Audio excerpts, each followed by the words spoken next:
Welcome to YouTube channel Knowledge Base, connecting world with innovative experts. This is Suresh Venkat. Today our guest of honor is Mrs. Hema Manu Anand. She is a licensed NLP trainer. She is a founder of Panacea Valley Consulting, where she trains individuals and corporates on NLP. NLP is nothing but stands for Neuro Linguistic Programming. Mrs. Hema Manu Anand has done her education in Australia, has done her master's in business administration and diploma in physiotherapy in Australia. She is a good communicator and she articulates her point of view very clearly. Over to Mrs. Emma. Today she is going to talk on NLP for life. Hello everyone. Yeah.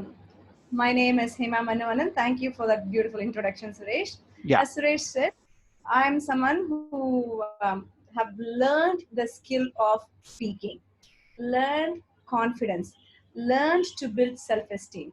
The reason I'm telling you learned is because some people naturally are born with those. I was not.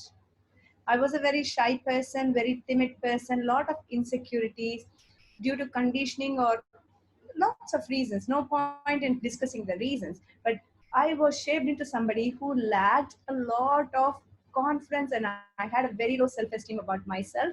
I could not speak to anyone fluently. I could not speak in front of people.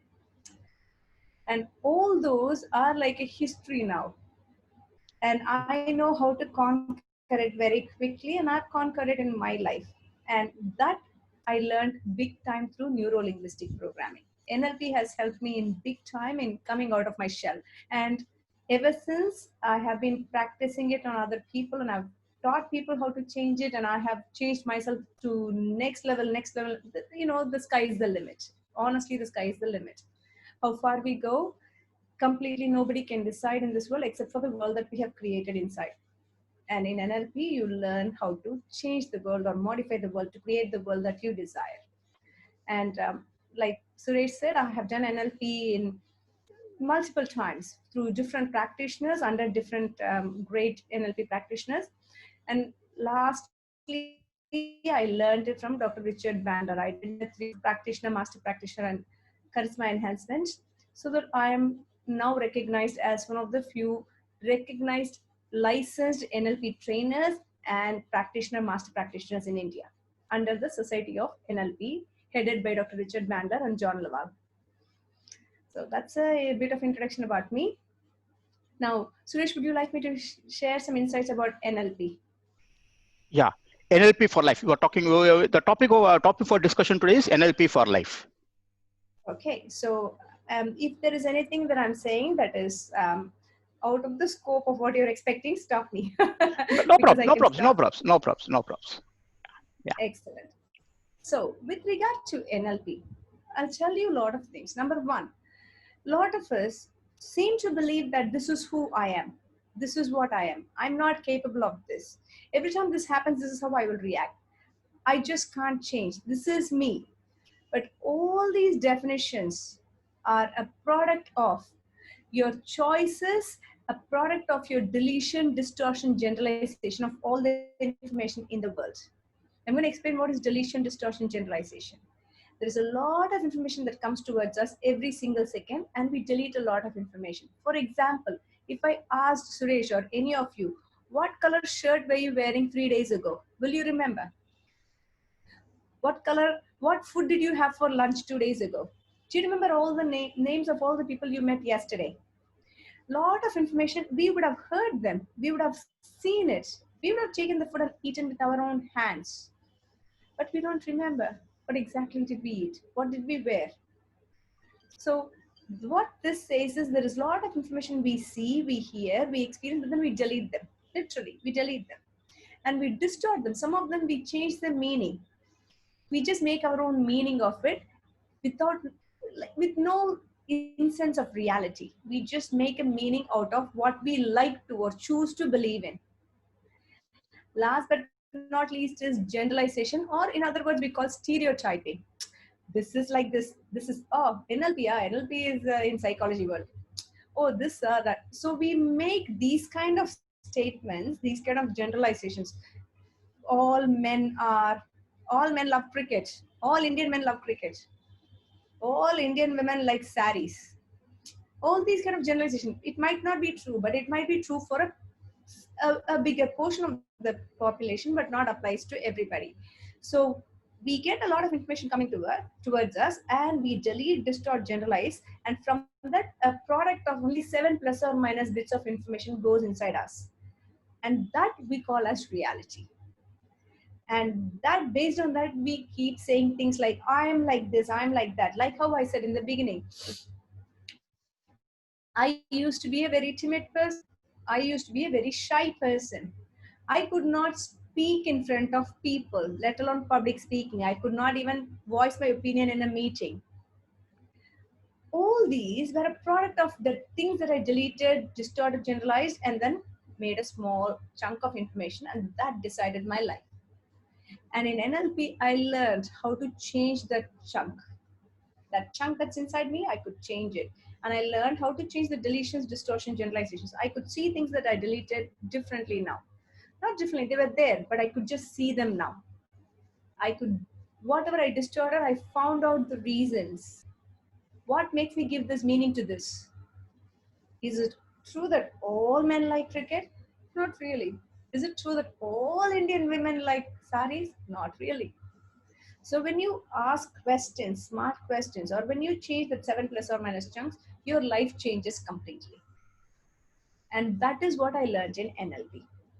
If you want to get a quick glimpse of NLP, I will tell you to do this, okay?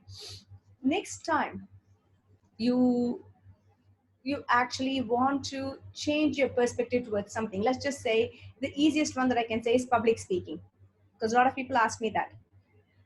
When I ask you, if I ask you to speak in front of people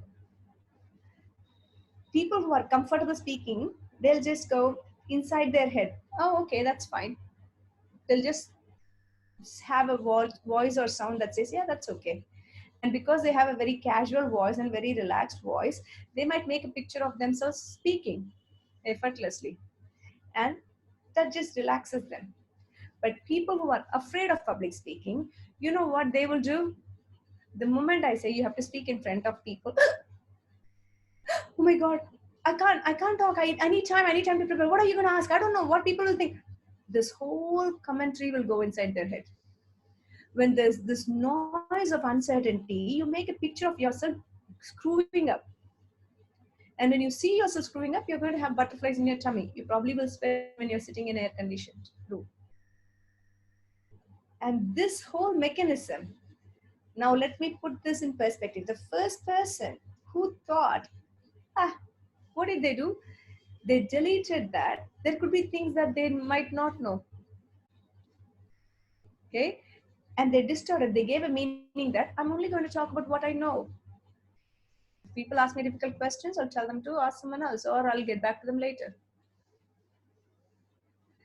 They generalize it. What's the big deal? I just need to speak. This is what they deleted, distorted, generalized. So the sound, the image, the feeling was different inside their head. But people who are scared, you know what they deleted? They deleted that they can speak. The very first basic qualification you need for speaking is your ability to speak, right? If you have a voice, you can speak. They deleted that. They completely deleted all the capabilities they've got.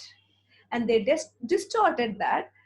I don't know so many things. I will be, they distorted that. People are only going to ask me questions that I don't know. People are going to look at me and judge me that I'm not good at it. And they generalize that I'm such a bad speaker.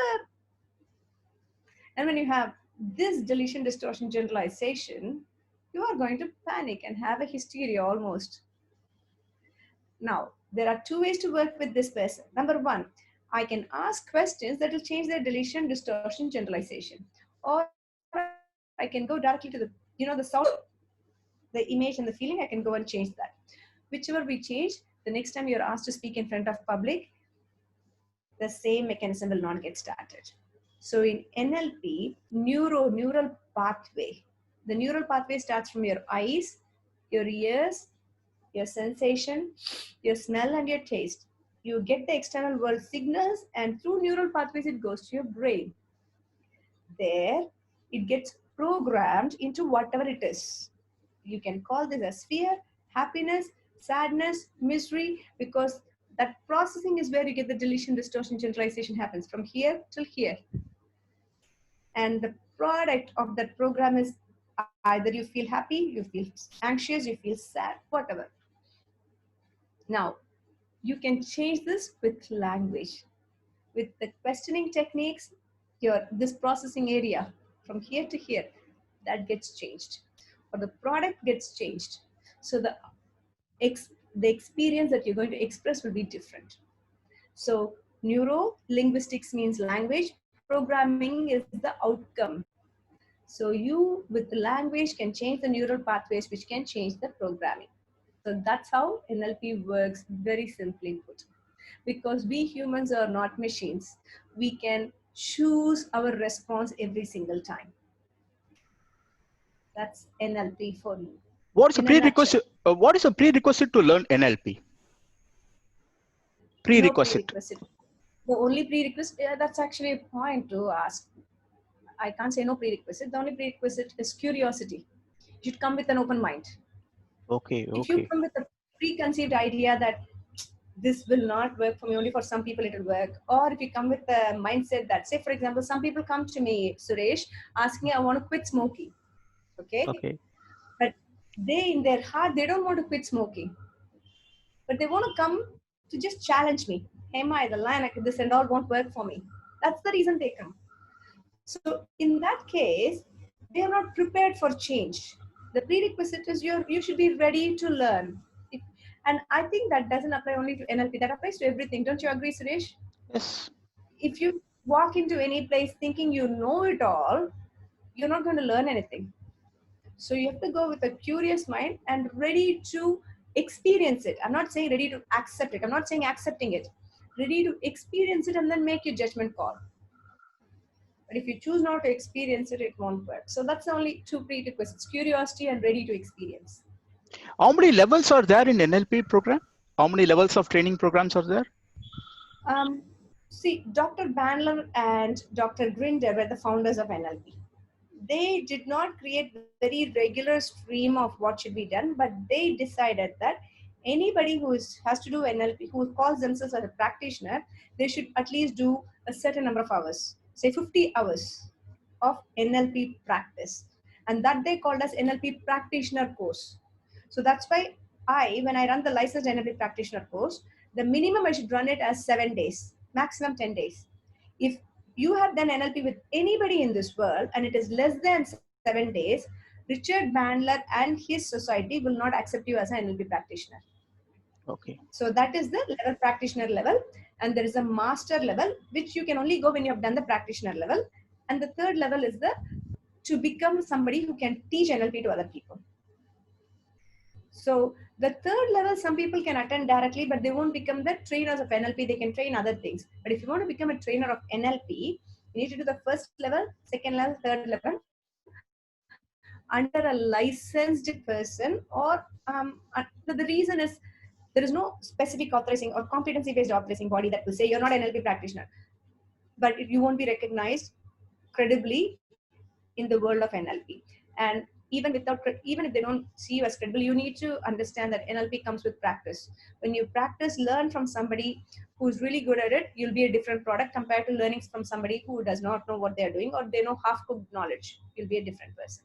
So there are systems in place, processes: practitioner, master practitioner, and trainer. This is the process to go.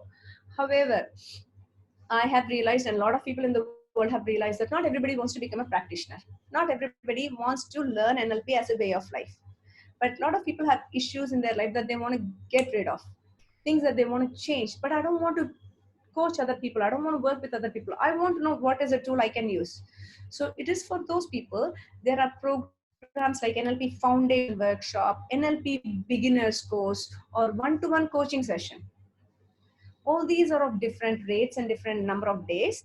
But what will be covered in the beginners and foundation course will be completely to help your life with one or two problems or certain problems that you want to deal with. You can't call yourself a practitioner once you do that. You know NLP. You are acquainted with NLP. To call yourself as a practitioner, you need to do the practitioner course. So, Does and NLP? Yeah, go ahead. Go ahead. and there are so many resources. Like I would say one more thing. When people complete an NLP practitioner course, this is my personal experience, and I've seen with a lot of people, and you would also agree with any courses for that matter. The moment you complete a course does not mean that, it's like getting your driver's license doesn't mean you're an expert in driving. You need to put your effort, your due diligence of 6 months, 1 year of practice. So you will know when to press that brake, when to change the accelerator without even thinking. Until you come there, you can't call yourself an expert. Do you agree with me, Yeah, Suresh? yeah. So do the due diligence, do a practitioner course if you want to become really good at NLP, and practice it. If you skip practice, no point. It's like waste of money that you put in the well, no point. If you've decided to do NLP practitioner course, after that, spend your next 6 months minimum to practice. And after that, you will know the power that you've got. Does So, NLP training programs are customized according to segments and professionals, different professionals?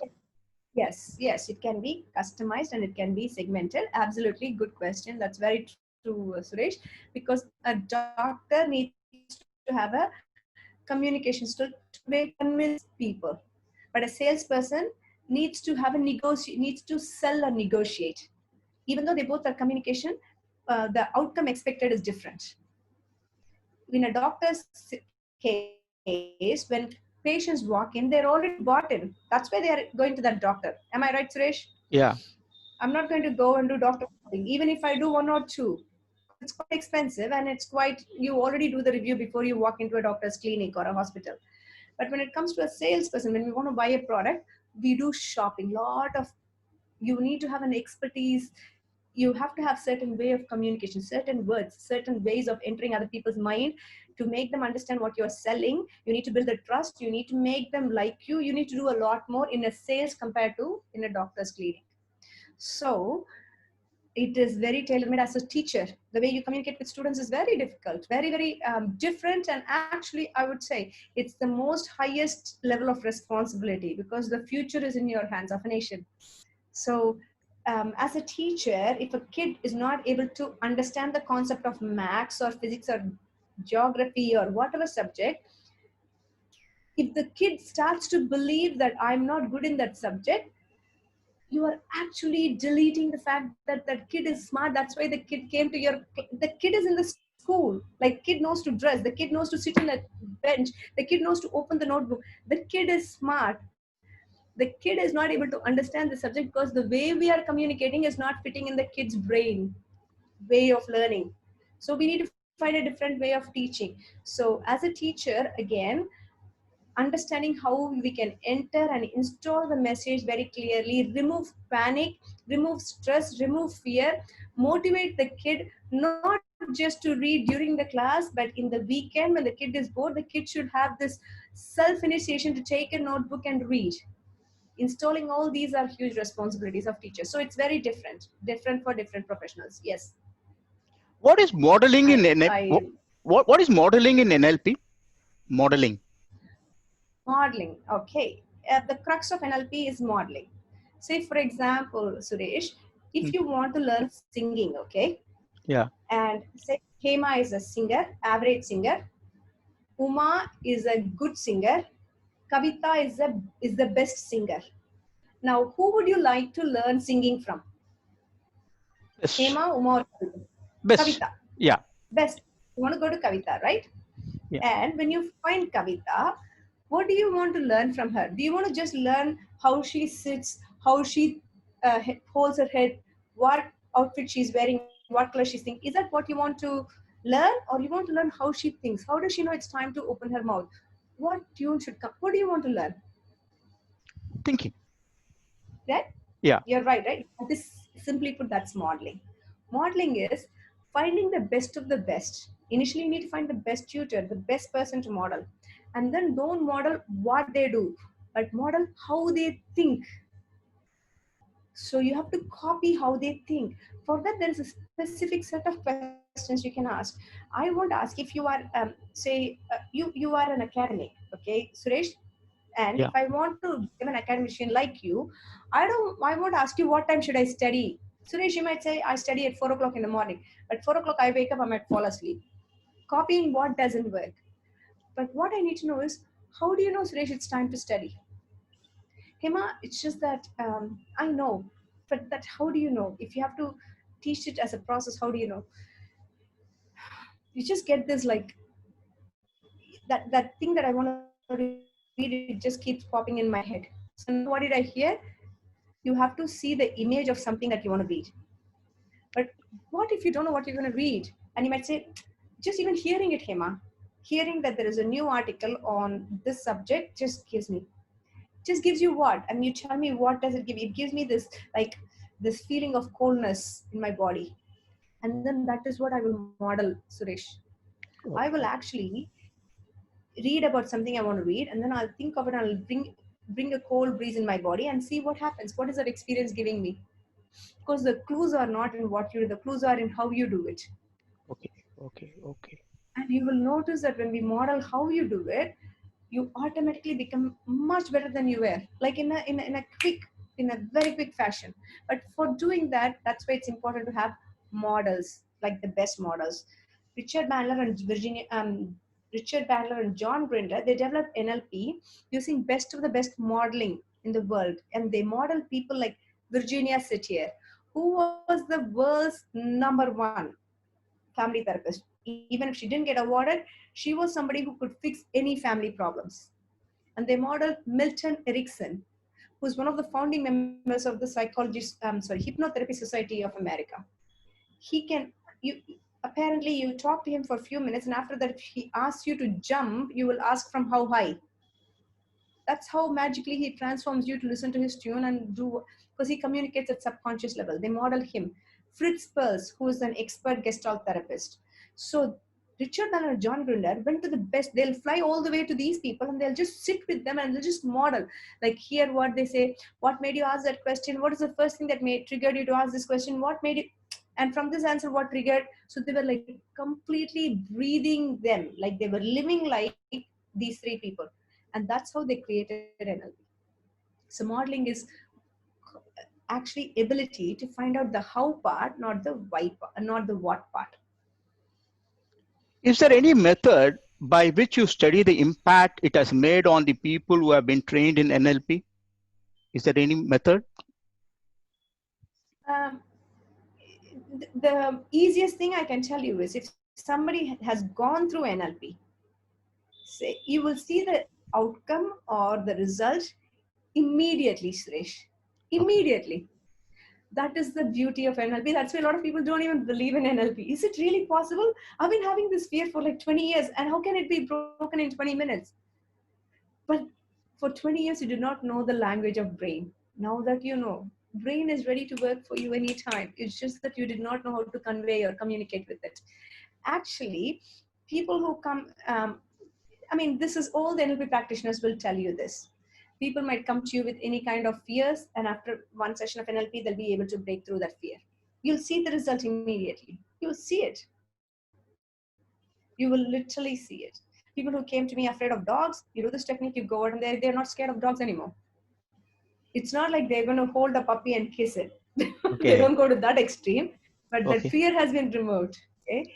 Anxiety, tension, stress, depression, all these, not anybody's fault, but unknowingly we are deleting, distorting, generalizing in a way that is making us feel miserable. Okay. With questioning techniques or change techniques, it changes very quickly. So the methodology is, if you go to an NLP practitioner, get a session done, and you should see the result immediately. Okay. Any final comments, Hema? Your final comments? The reason I gave this is NLP for life is, NLP is not something that you learn and you apply and then you see the result and that's it. NLP works. After 10 days, the fear comes back and you say, no, NLP doesn't work. It's not that. NLP is a, if you don't have the word NLP, remove the word NLP. Imagine this. It's the way our brain works. if you understand the way brain works, it becomes very easy to navigate through this world. It becomes very easy to handle anything.